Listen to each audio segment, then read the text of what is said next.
ده طبعا الفولتميتر. فالفولتميتر بقى هنشرحه برضو مع بعض ونحل عليه 5 6 مسائل وإن شاء الله يكون إيه بسيط. زي ما احنا قلنا قبل كده في الأميتر احنا لازم نكون عارفين استخدام الجهاز ده ايه، الاستخدام بتاع الجهاز أو استخدام الجهاز وفكرة عمل الجهاز وازاي بوصله وهو بيتركب من ايه. أول حاجة بستخدم الجهاز الفولتميتر في ايه؟ طبعا احنا عارفين من الباب الأول إن أنا بقيس بيه فرق الجهد. تمام. طب فكرة العمل برضو زي الأميتر بالظبط هي عزم الازدواج. تمام كده. طب بوصله ازاي؟ اللي احنا عارفين الفولتميتر بيتوصل على التوازي، يعني انا لو عايز اقيس فرق الجهد اللي على المقاومة دي بوصل الفولتميتر كده، فانا موصله ايه كده على التوازي. تمام كده. تمام. فالفولتميتر بقى بيتركب من ايه؟ هو بيتركب من جلفانو زائد ايه؟ زائد مقاومة. يبقى هو بيتركب من جلفانو زائد مقاومة. تمام كده. استنى بس نعدل الخط معلش ونكمل. ماشي. يبقى بيتركب من جلفانو زائد ايه؟ زائد مقاومة. تمام. فهو بقى الجهاز بيبقى عامل ازاي؟ هو بيكون اهو هنا الجلفانو وهنا ايه؟ هنا المقاومة بيبقى معاه. فالمقاومة دي بتكون مقاومة كبيرة عكس الأميتر. هناك الأميتر كنت بوصلها على التوازي وبتكون مقاومة صغيرة، هنا بوصلها على التوالي وبتكون مقاومة ايه؟ بتكون مقاومة كبيرة. تمام. ايه أهمية بقى المقاومة دي؟ اهو زي ما قلت لك بتزود لي مدى الجهاز، بدل ما بقيس مثلا بالملي فولت أو بالمايكرو فولت فأنا بقيس هنا ايه؟ بالفولت عادي. تمام كده. وبقيس فرق جهد ايه عالي زي ما انا قلت وزيادة المقاومة الكلية. طب هناك كنت في الأميتر بقلل المقاومة الكلية للأميتر، هنا بزود المقاومة الكلية للإيه؟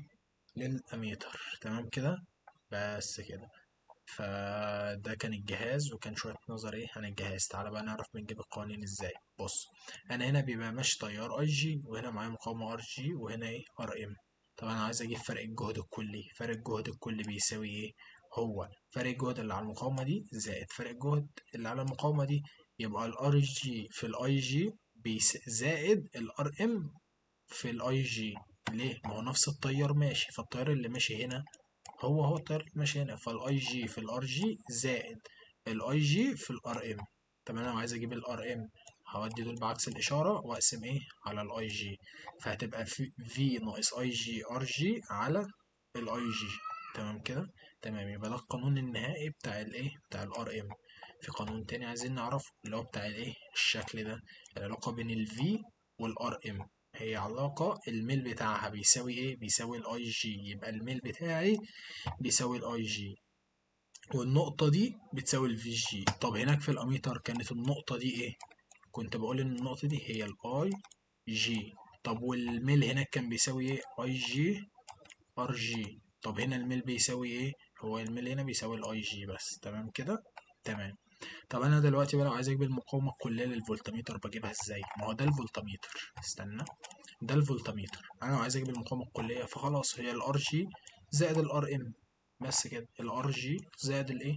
زائد الار ام. تمام. بص، ده برضو ايه حاجه كده لازم نكون عارفينها، اللي هو بيقول لك ايه؟ فرق الجهد الكلي بيساوي ايه؟ بيساوي عدد الاقسام في دلاله القسم الواحد. يعني ايه كده هنعرفه في مسألة قدام، يعني هنعرفه في مسألة. فنيجي نبص الأول مسألة. وعايز يحسب هنا ايه؟ عايز يحسب هنا ال V اللي هي فرق الجهد الكلي. هو بيقول لك هنا معاك جلفانو مقاومته 50 ومعاك ار ام المقاومة بتاعتها 450 ومعاك اي جي. فأنا لو عايز أجيب فرق الجهد أقول فرق الجهد اللي هو ايه؟ ال V ده. تمام. فأنا بقول له ايه؟ إن الار ام بتساوي هي ال V ناقص اي جي ار جي على الايه؟ على الاي جي. انا طبعا قانون حافظه. فالار ام ب 450، فرق الجهد الكلي هينزل زي ما هو ناقص اسمه ايه ده؟ الاي جي بكام؟ هو ب2 من 10 والار جي هي ب50 اهي. والاي جي هو ب2 من 10. هلاقي ان هضرب مقص، هلاقي ان الفي في الاخر طلعت لي بايه؟ ب100 فولت. الفي طلعت لي في الاخر ب100 فولت. تمام. تخش على السؤال اللي بعده. بيقول لك فولتميتر مقاومته 100. يبقى انا كده معايا فولتميتر المقاومه بتاعته 100، يبقى دي المقاومه الكليه اللي هي الايه؟ اللي هي الار ام زائد الار جي. ما انا قلت لك لو عايز اجيب المقاومه الكليه للفولتميتر هي الار ام زائد الار جي. تمام. واقصى فرق جهد يتم قياسه هو 1 فولت، يبقى ده فرق الجهد الكلي، ده الفي بواحد ايه فولت.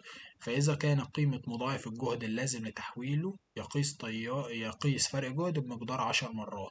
يبقى عايز يعرف مضاعف الجهد قد ايه اللي هيقيس لي فرق جهد زياده 10 ايه، زياده 10 مرات. اول حاجه انا عايز اجيب له الاي جي، فالاي جي بيساوي ايه؟ الاي جي بيساوي هو الفي على الار، اللي هو بيساوي ايه؟ اللي هو 1/100، اللي هو بيساوي 1/100. يبقى كده الاي جي معايا ب1/100. تمام. انا دلوقتي عايز اجيب مضاعف الجهد اللي هو الار ام، بيساوي الفي ناقص الاي جي ار جي على الايه، على الاي جي. تمام كده. تمام. فانا دلوقتي عندي الفي بكام اللي هو عايز يقيسها الجديده، هي ب10 مرات. يبقى انا كنت بقيس 1 فولت. طب اما عايز ادك 10 مرات يبقى كام؟ يبقى 10 فولت. يبقى 10 ناقص 1 على الاي جي اللي هو ب1/100، هتطلع طالعه معاه 900 اوم، اللي هو 9 من 10 ايه كيلو. نعيدها تاني، نعيد اخر حته ايه تاني اهو بمنتهى البساطه. بص انا بقول لك ايه، انا دلوقتي عايز الار ام، فالار ام بتساوي الفي ناقص الاي جي ار جي على ايه، على الاي جي. تمام كده. طب الفي دي بكام؟ الفي عندي هو بيقول لك عايز يقيس فرق جهد بمقدار 10 مرات اللي بيقيسه، انا كنت بقيس 1 فولت، يبقى فرق الجهد الجديد بكام؟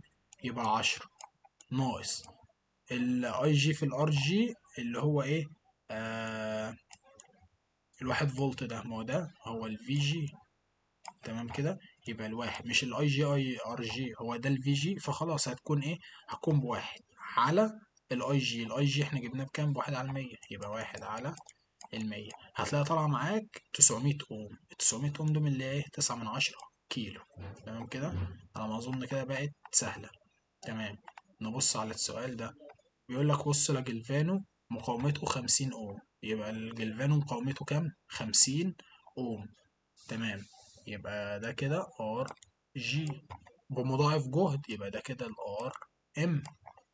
تمام. فكانت اقصى قراءة له هي 1 فولت، يبقى اقصى قراءة لي هي ب1 فولت، يبقى فرق ده كده الفي بواحد ايه فولت. وعندما تم توصيله بمضاعف جهد ار ام 2، كانت اقصى قراءة لي 18 فولت، يبقى ده الفي. يبقى عايز الار ام 2. اول حاجة اشتغل على نص المسألة الايه الاولاني، اللي هو الار ام بتساوي الفي ناقص الاي جي ار جي على الاي جي. طب الار ام بكام؟ ب 450.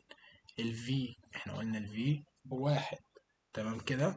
في ناقص الاي جي بكام؟ عندي الاي جي هو مش مديها لي، هنزلها. الار جي بكام؟ هو مديها لي ب50، هكتب 50 على الاي جي اللي هو برضو ايه انا معرفوش، يبقى اضرب مقص. يبقى 450 اي جي بتساوي 1 ناقص 50 اي جي. هودي ال50 بعكس الإشارة، هيبقى 500 اي جي بيساوي 1، يبقى الاي جي 1 على ال500 اللي هو 2 في 10 أس سالب ايه 3. تمام. هخش بقى على الجزء بتاع المسألة التاني. عندما تم توصيله بمضاعف جهد ار ام 2، كانت أقصى قراءة ليه 18 فولت. خلاص يبقى الار ام 2 بتساوي الفي ناقص الاي جي ار جي على الاي جي. الفي بقت بكام؟ ب 18 ناقص الار جي هي ب50، والاي جي الاي جي انا جبتها ب 2 في 10 اس سالب ايه 3 على الاي جي 2 في 10 اس سالب 3، هتلاقيها طالعه معايا ايه بالرقم ده. تمام كده. يبقى انا اول حته اشتغلتها علشان اجيب ايه، اجيب منه الاي جي. الاي جي اللي انا ايه